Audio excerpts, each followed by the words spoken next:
हजरत मालिक बिन दिनार फरमाते मैंने 60 हज किए। एक हज के मौके पर मैंने बड़ा रश देखा, लाखों का इज्तिमा हुआ। कहते लाखों का मजमा था तो मेरे दिल में ख्याल आया, मैंने कहा अल्लाह इतने लोग आए हैं, इनका हज कबूल भी हुआ है कि नहीं। फरमाते मैं सोच रहा था तो रात को ना ख्वाब में मैंने किसी कहने वाले को कहते हुए सुना कि सबका कबूल हो गया।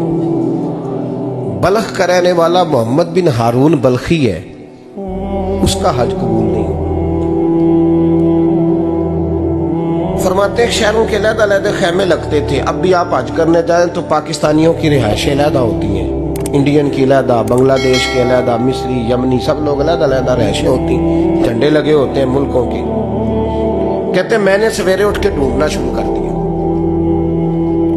ढूंढता हूँ वो बंदा मिले।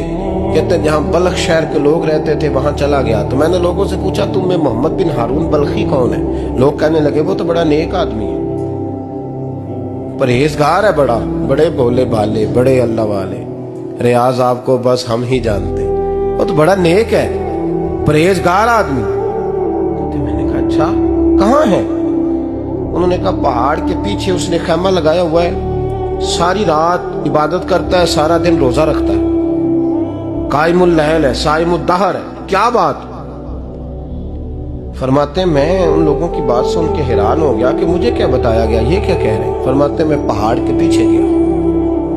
हजरत मालिक बिन दिनार अलैहि रहमा फरमाते हैं जब मैं वहां पहुंचा तो मैंने उस शख्स को मुसल्ले पे बैठे देखा।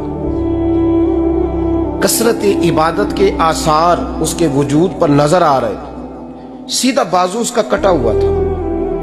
फरमाते 2 रकते मुकम्मल करके ना मैंने उसे अस्सलाम वालेकुम कहा तो मुझे कहने लगा वालेकुम सलाम, आप मालिक बिन दिनार हैं। मैंने कहा बड़ी इसकी फिरासत है। फरमाते फिर उसने ठंडी सांस ली, कहने लगा आपको ख्वाब आई होगी कि मेरा हज कबूल नहीं। फरमाते मुझ पर और बिजली गिरी कि क्या कह रहा।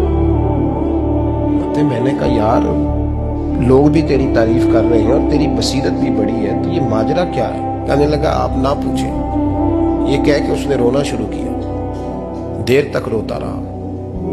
मैंने कहा नहीं यार तू बता। कहने लगा नहीं आप ना पूछें, आप नाराज हो गए। मैंने कहा मैं नहीं होता, तू बोल ना।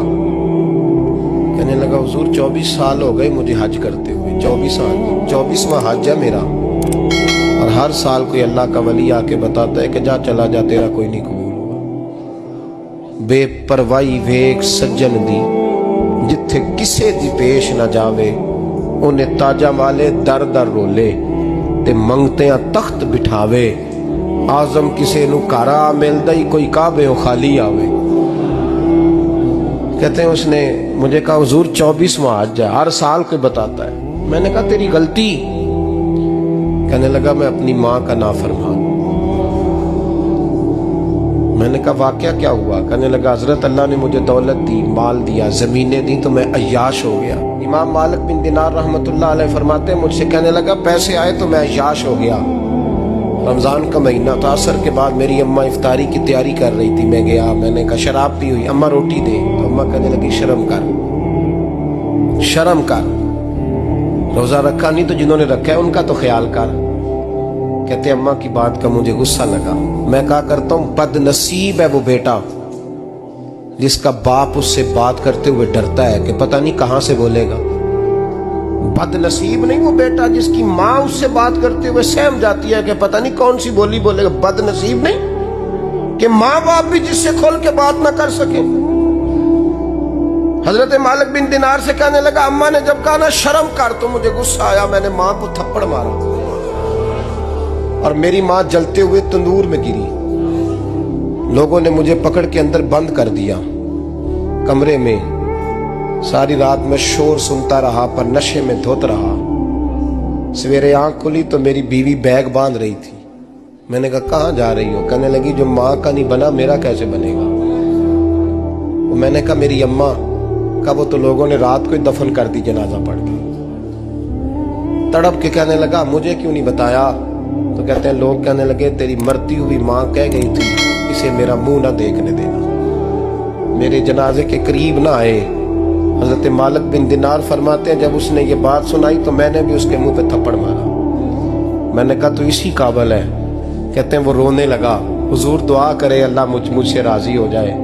कहने लगा जब माँ की इंतकाल की खबर मिली तो मैंने कुल्हाड़ी लेके वो हाथ काट दिया जिससे माँ को मारा था। मैंने सारी जायदादें खिरात कर दी। 24 साल हो गए, 24 साल। सारी रात नमाज पढ़ता हूँ, रोजा रखता हूँ, हज करता हूँ, पर हर साल कोई आके कहता है जा दौड़ जा, तेरा कोई नहीं कबूल हुआ। हुजूर दुआ करे मालिक राजी हो जाए। फरमाते मैं थप्पड़ मार के आ गया। मैंने कहा तुझसे राजी हो जाए इतने जालिम से? इमाम मालिक फरमाते रात को आके सोया तो मुझे ख्वाब में रसूल पाक का दीदार हुआ। तो नबी पाक अलैहिस्सलाम ने फरमाया मालिक तू उसे मायूस क्यों कर आया है? अल्लाह तो बड़ा मेहरबान है। कहा हुजूर माँ के नाफरमान को माफी कैसे मिलेगी?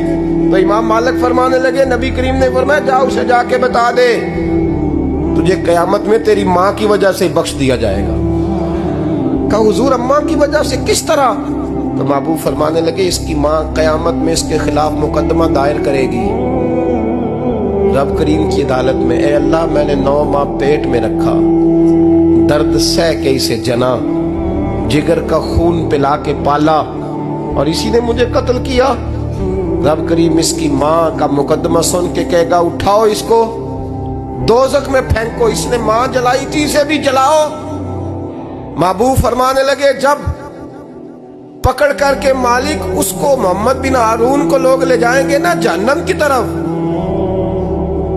अभी फरिश्ते घसीटेंगे ही तो पलट के फिर अम्मा की तरफ देखेगा और दूसरी दफा फिर घसीटेंगे तो पलट के देखेगा और तीसरी दफा फिर पलट के कहेगा अम्मा ये मुझे जलाने लगे, अम्मा ये जहन्नम में फेंकने लगे। मेरे हबीब फरमाने लगे वो जल के मरने वाली माँ वहां भी बोल पड़ेगी, कहेगी या अल्लाह चल मैंने माफ किया तू भी माफ कर दे। ऐ अल्लाह मैंने माफ किया तू भी माफ कर दे, अल्लाह तू माफ कर दे इसे।